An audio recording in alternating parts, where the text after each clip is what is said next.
welcome back to the SCX24 Jeep Gladiator build. So I bet you thought I'd forgotten about this. It's been a little while since I've made any progress on it, and sorry about that. Some other builds kind of jumped priority in the list, coupled with other real world things going on. So hasn't been a lot of movement on this one. You can see I did make some progress on the body fitment and trimming. I've got everything kind of worked out to my most extreme compression and angles here. You can see I took a big chunk out of the fender. Got that ready for full compression, full lock. Got the rears tucking up in the fender, and I did take some off of that as well. So I think the body is pretty much there as far as working with the suspension, and I'm happy with that. Still going round and round on some lighting, so that's holding me up a little bit, but I didn't want that to stall out this build. And I did find some cool new products that I thought this would be a good time to kind of showcase and do a mini stage. So the first one of those is these new MOFO CVD axles. So these are going to be the front inners to replace the dog bones.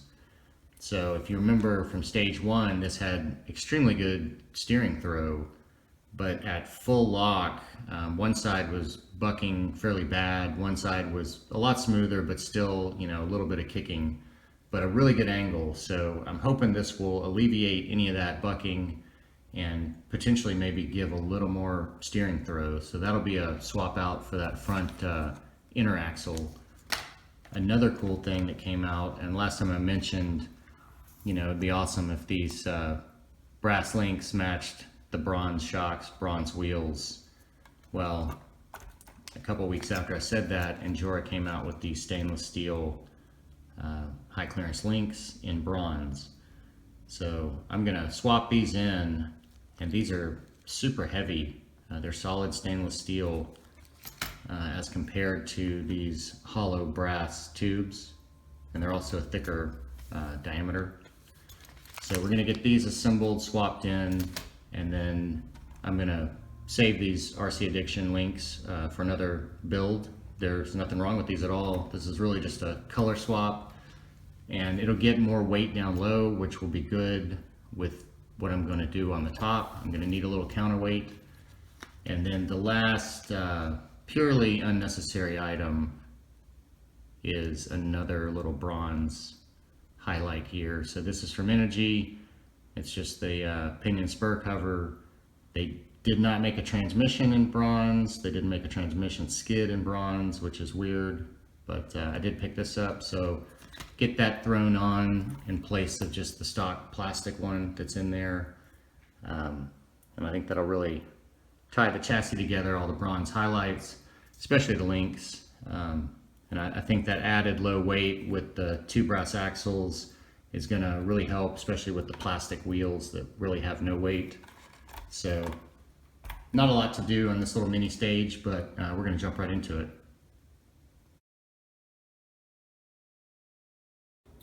Okay, here's a close-up shot of these CVDs, and you can see I've got one already wrapped with some heat shrink tube to keep that pin from potentially coming out ever. It's just exposed on each end.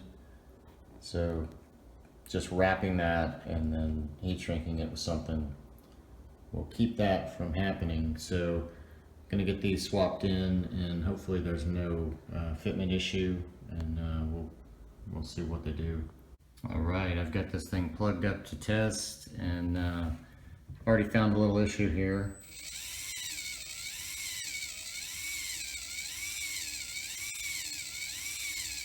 So you can clearly hear that there's a little rotational binding, and I disconnected the front drive shaft and it's not there at all. And what I think it is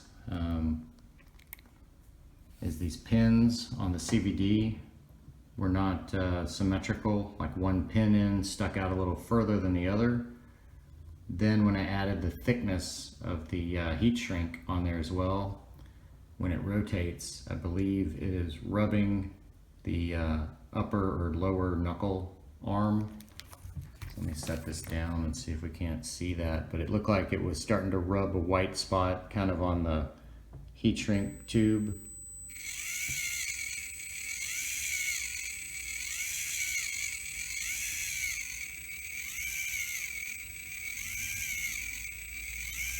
I'm trying to get a better angle here, if there is such a thing, maybe from the front. See if it's touching. It's hard to tell.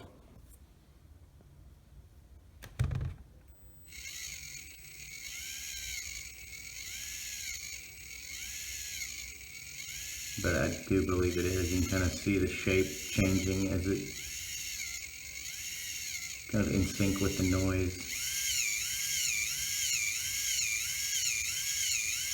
So like I say, without the front connected, it wasn't there. So it's definitely those CVDs, and I think that's the issue. So I'm gonna pull those out and pull off the shrink tube, and I think I can just maybe Dremel down the protruding pin edge and then re-shrink tube them, and hopefully that'll fix them.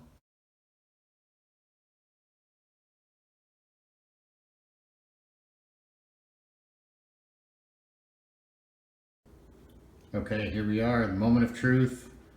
I've got these reinstalled with the pin Dremeled down on one side, and then actually cut narrower heat shrink tube pieces to put on there. So let's see what that did.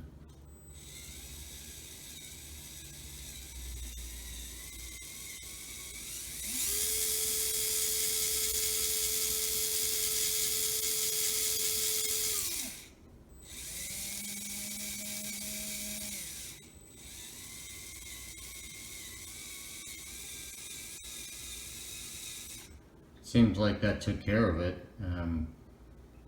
There may be a little rotational rub that I'm hearing, and it may just be the heat shrink. Let's see if we can take a look at that and see.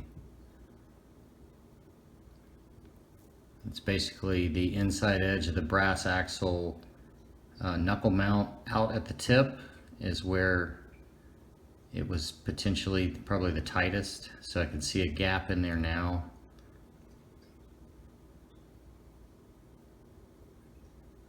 The pin is not sticking up, so if it is a little rotational rub, it is only rubbing that heat shrink tube.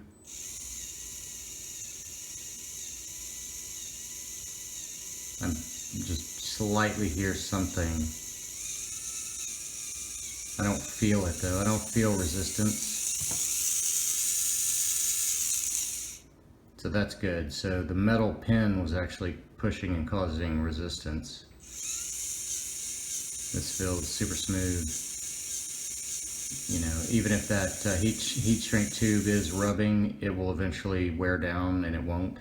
So let's look at the steering here. Oh, let me move that back.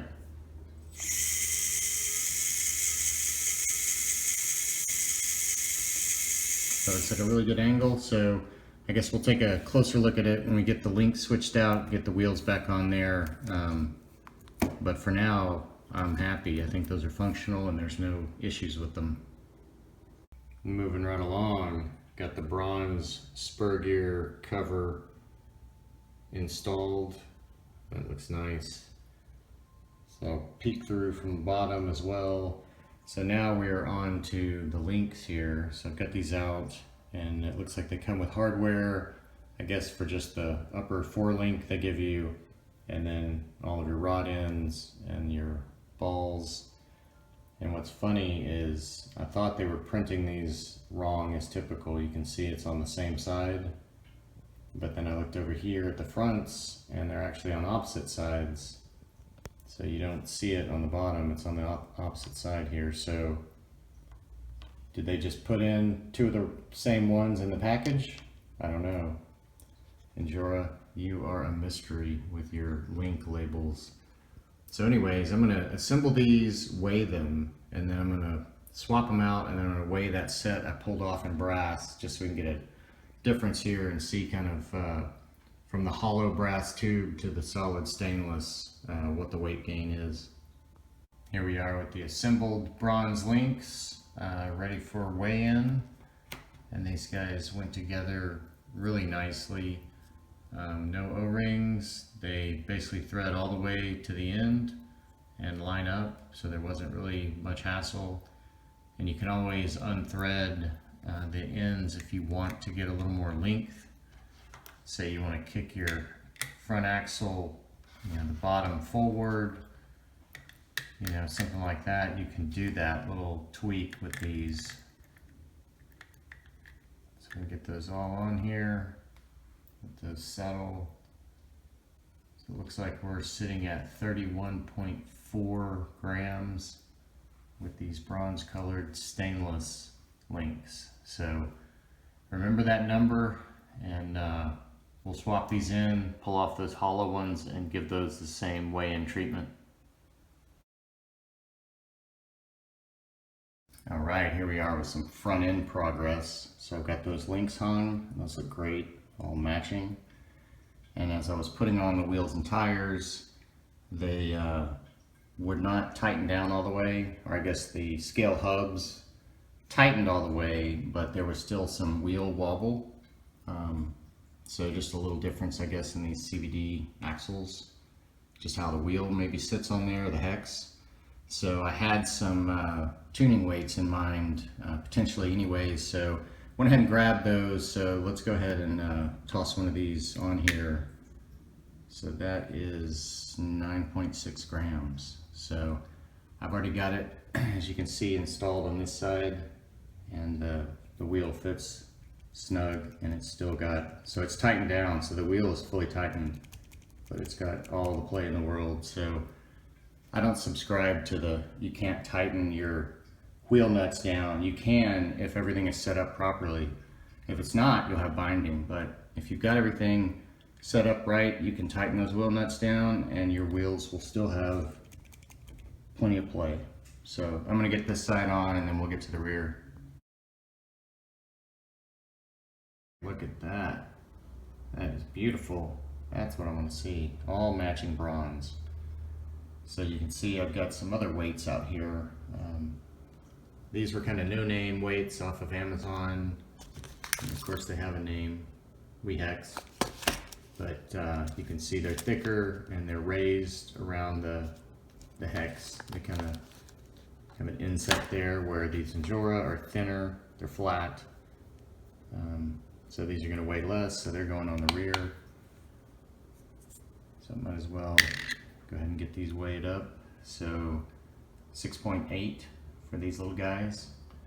So a little less weight on the rear, that's what you want. So I can go ahead and throw those on. I can always pull them back off later and put plastic hexes if they prove to be too much. But figured I might as well do it while I'm down here with the chassis, got the wheels off. So let me get these thrown on and then we'll take a look at it. Okay, got the original brass links up there on the scales, so 22.9 grams for those, so we definitely gained some weight. These stainless were 31.4 grams, so nice bit of heft. And then of course we've got the weight up front and at the rear on the wheels now with those weighted hexes. So I think I'm gonna throw the body on there and just check the weight right now as it sits and see where it is. All right, moment of truth. Let's fire up the SkyRC scales. All right, we are zeroed out.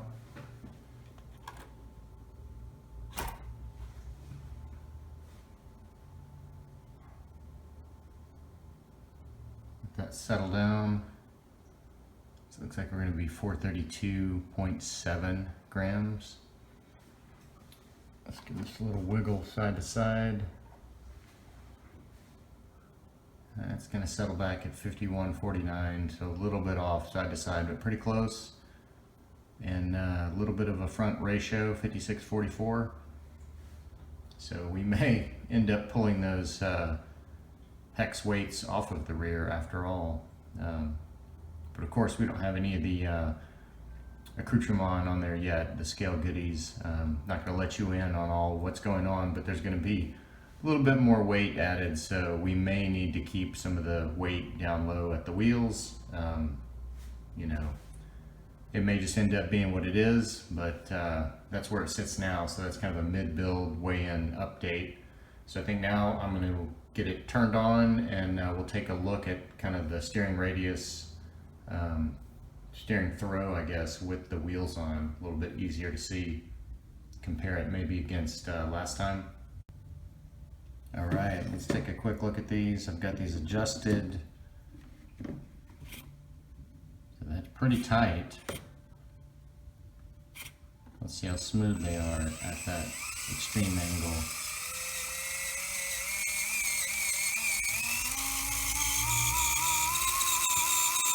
Definitely pushing them.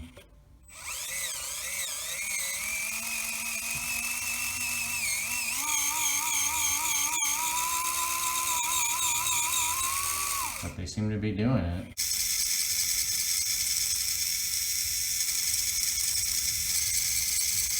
Not too bad in that direction, fairly smooth. A lot worse in this direction. I think it's basically at the extreme of what they can handle.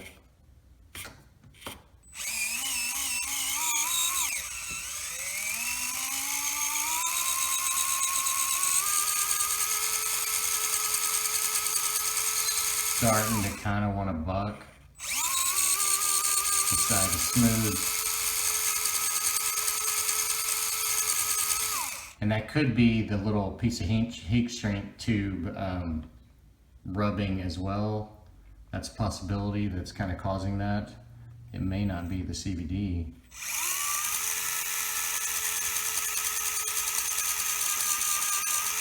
But it may be the CVD as well.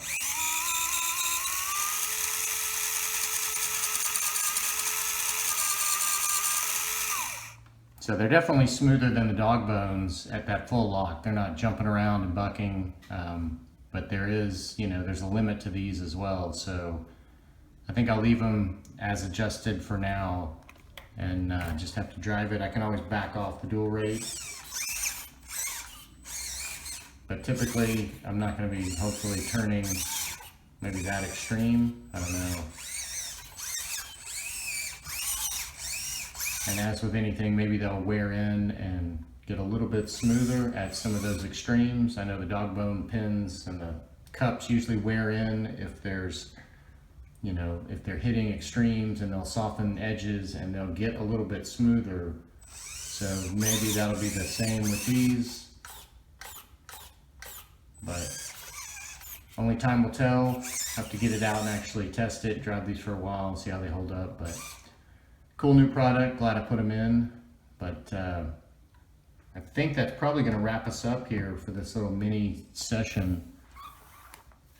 Definitely kept this this build going, kept it alive, got a little more bronze accents on these things, and of course as much turning radius as we could squeeze out of it. So as always, thanks for coming along. Hope you enjoyed, maybe learned something, and stay tuned for a proper segment of the build to finish this guy out.